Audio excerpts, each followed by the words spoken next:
kita memulai, mana ketua kelasnya? Ketua kelas, sebelum kita memulai pembelajaran hari ini, silakan ikuti yang berdoa ya. Silakan.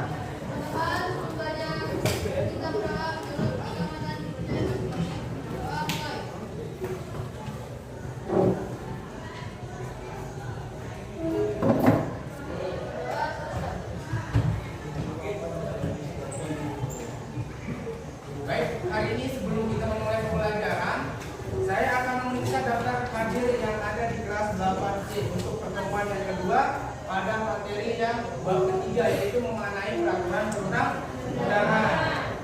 Kalau saya sebut namanya, katakan bilang hadir ya. Ahmad Musteri. Masuk apa keterangannya?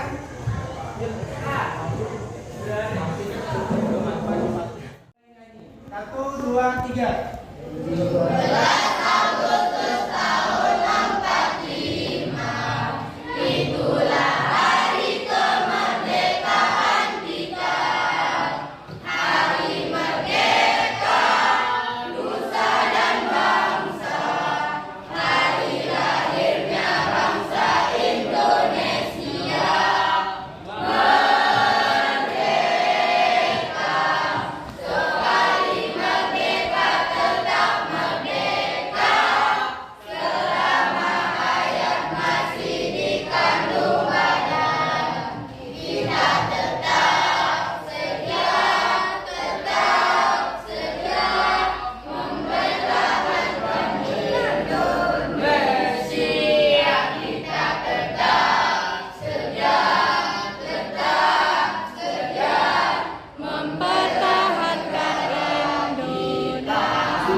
Masih ingatkah kalian dengan susunan peraturan perundang-undangan? Angkat tangan. Sebutkan. Satu. Undang-undang dasar. Yang kedua, KPR. Yang ketiga, undang-undang atau perpu, peraturan pemerintah pengganti undang-undang. Yang keempat, PP, peraturan pemerintah. Yang kelima,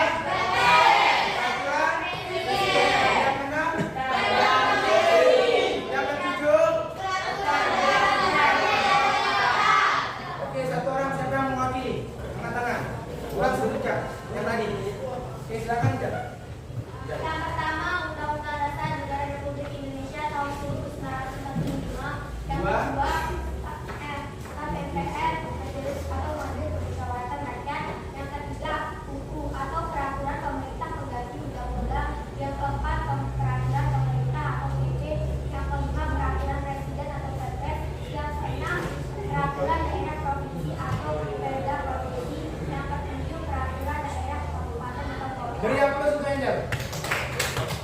Berikutnya, indikator pencapaian kompetensi kita pada hari ini. Ada dua ya. Perhatikan ke depan. Perhatikan ke depan baik-baik. Karena hari ini kita akan bermain game ranking 1. Nanti ada hadiahnya ya. Oke, yang pertama yaitu adalah menganalisis landasan pembentukan peraturan perundang-undangan, dan yang kedua adalah mengidentifikasi proses penyusunan peraturan perundang-undangan ya. Kita lanjut. Tujuan pembelajaran kita, ada kompetensi sikap spiritual yang akan kita capai. Ada dua, yaitu menunjukkan rasa syukur sebagai wujud pemahaman terhadap landasan pembentukan peraturan perundang-undangan. Sikap spiritual yang kedua adalah menampilkan perilaku bertakwa kepada Tuhan Yang Maha Esa ya, terkait dengan wujud pemahaman kita sebagai landasan pembentukan dan proses penyusunan peraturan perundang-undangan. Kemudian yang ketiga, yang kedua, mohon maaf, kompetensi yang kedua disebut dengan kompetensi sosial. Ya. Ada di sana menampilkan sikap tanggung jawab.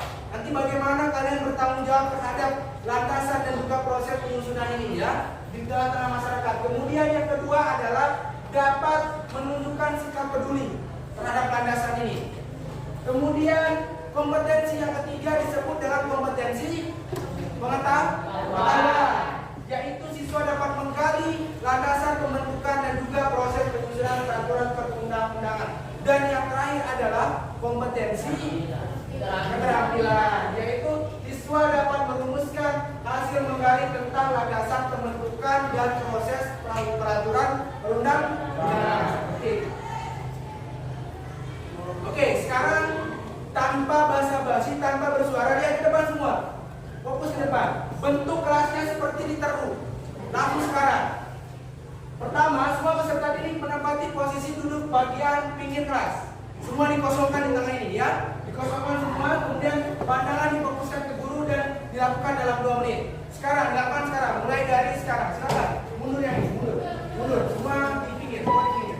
Semua di pinggir. Belakang yang ini, yang di depan ini. Yang di depan ini ke belakang. Cepetan, cepetan. Cepetan. Semua di pinggir. Ya. Berkaitan dengan dasar ideologi bangsa kita. Yang namanya ideologi itu adalah kepercayaan bangsa kita akan dianut. Ya, dasar dari bangsa kita ada. Siapa yang bisa Pancasila? Siapa yang bisa Pancasila angkat tangan? Sudah berapa tahun di sini? Ada yang bisa angkat tangan? Pancasila 1.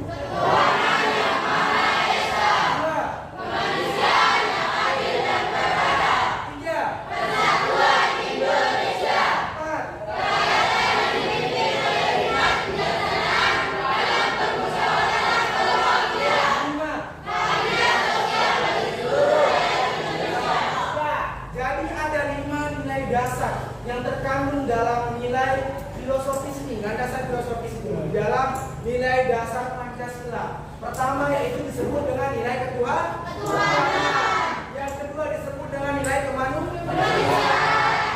Yang ketiga disebut dengan nilai persatuan. Yang keempat adalah nilai keadilan dan yang kelima adalah nilai keadilan. Oke, untuk mengingatnya, ingat aja kata pertama yang digunakan. Ya? Ada 5 nilai. Pancasila itu artinya 5 dasar. Ya? Pancasila artinya 5 dasar. Yaitu ada nilai ketuhanan, kemanusiaan, persatuan, kerakyatan dan juga tadi keadilan. Oke, kita lanjutkan ya. Kemudian yang kedua yaitu adalah landasan sosiologis. Landasan sosiologis itu dikenal dengan landasan kemasyarakatan. Ya, jadi masyarakat. Karena kenapa? Karena suatu peraturan perundang-undangan harus berkaitan dengan kondisi atas kenyataan hidup dalam masyarakat. Lihat foto ini, ya. Ini foto apa? Ini agama apa? Ini. Jadi di Indonesia itu ada 6 agama. Ya, pertama Islam. Yang kedua Kristen itu dibagi menjadi 2, Kristen Katolik dan Protestan. Kemudian ada Hindu, Buddha, dan juga Konghucu. Jadi berdasarkan yang ada pada masyarakat itu, makanya landasan undang-undang itu ada disebut dengan landasan sosiologis. Oleh karena itu peraturan perundang-undangan itu harus mencakup semua yang ada di dalamnya. Ya, tidak boleh menunjukkan, tidak boleh mengucilkan orang-orang yang beragama yang lain. Bisa mayoritas di Indonesia itu adalah mayoritas masyarakat Muslim, hampir 90%. 1, 2, 3, 4, 5. Angkat semua, angkat semua, angkat semua, angkat semua. Dari yang nulis, angkat semua. Itu Aziz, angkat. Angkat semua. Oke, jawaban angkat itu yang di belakang tinggi-tinggi, tinggi-tinggi. Tinggi-tinggi angkanya, tinggi-tinggi angkanya. Yang menjawab selain dari ini silakan duduk. Ada 3 yang merasa menjawab. Silakan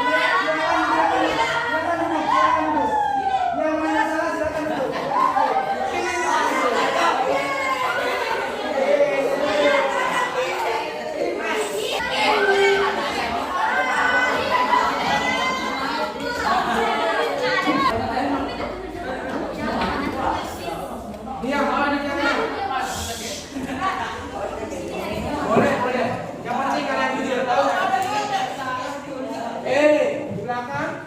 Soal nomor 2. Landasan filosofis dalam pembentukan peraturan perundang-undangan nasional berkaitan dengan ideologi negara adalah apa itu landasan filosofis?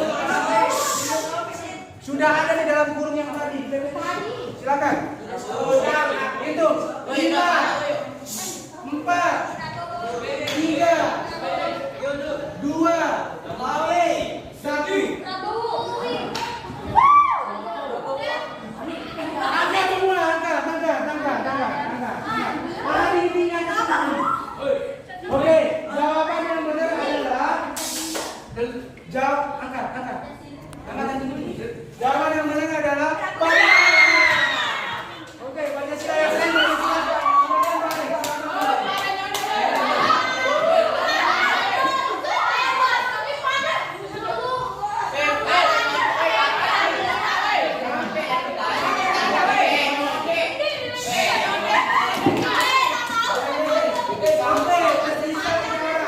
Tersisa 3 orang.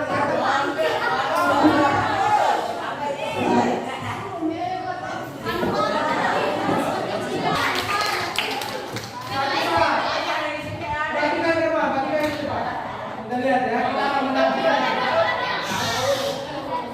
Soal nomor 3.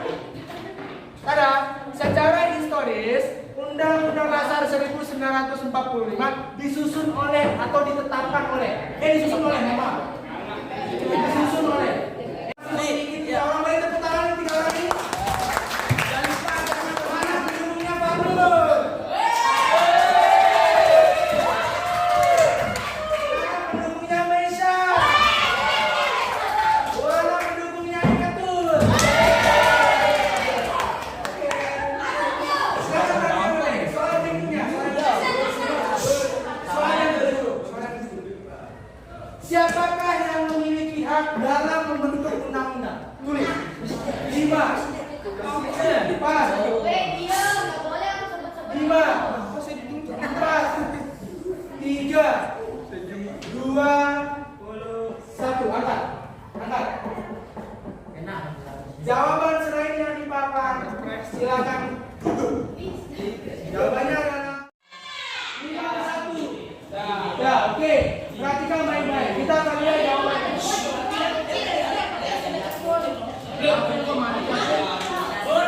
Kita semuanya di sana. Ada yang giginya? Nggak ada. Langsung perhatikan teman semua. Oleh benar,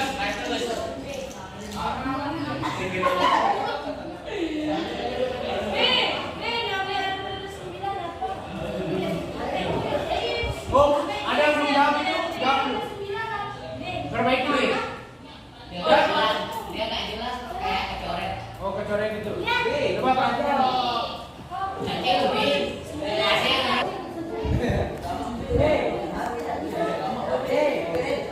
Gak usah ribut. Afif.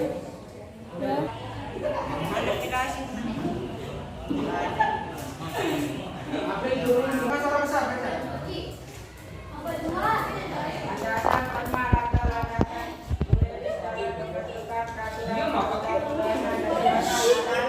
Apa?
Yang itu sebelahnya yang pakai masker.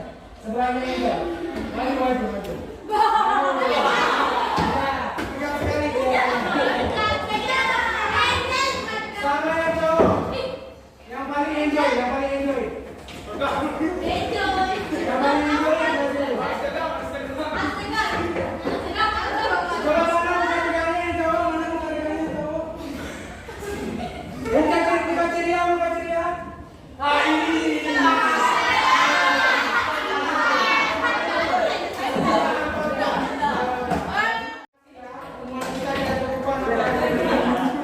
Silakan kelas bikin doa dulu. Kita tutup. Sebelum kita tutup duduk dulu. Sebelum kita duduk, kelas bikin doa untuk mengakhiri pembelajaran kita. Silakan kita mulai.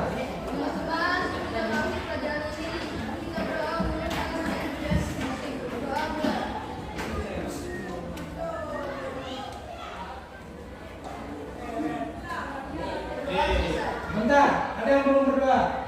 Ini terlalu cepat. Ulangi satu kali lagi.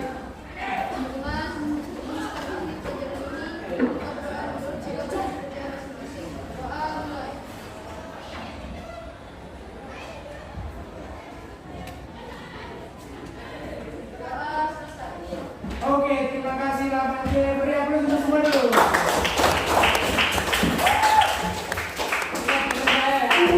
Tetap belajar dengan baik. Ulangan kalian ada 3 bab. Insya Allah semuanya akan keluar. Dan di sana itu yang buat suara dalam pusat. Kalian harus bisa mencapai minimal nilai KKM. Nilai KKM sekarang itu 75 ya? 75 Pak Guru ya? 75. Kalian belajar dengan baik di rumah. Insya Allah nanti di rapotnya nggak akan kemana-mana. Teman-teman yang udah luar biasa tadi seperti Plano dan yang lain sebagainya, kita akan ketemu di semester 2. Insya Allah kita pakai permainan aja belajarnya. Ya kalian tetap enjoy, tetap relax. Tidak ada beban ya. Kita nggak ada beban. Oke, kita cukupkan pertemuan kita kali ini. Kurang lebihnya mohon maaf bila ada sikap saya yang sama, kata-kata saya yang sama, saya mohon maaf. Itu murid dari saya pribadi. Kalau ada kata-kata yang mana itu biasa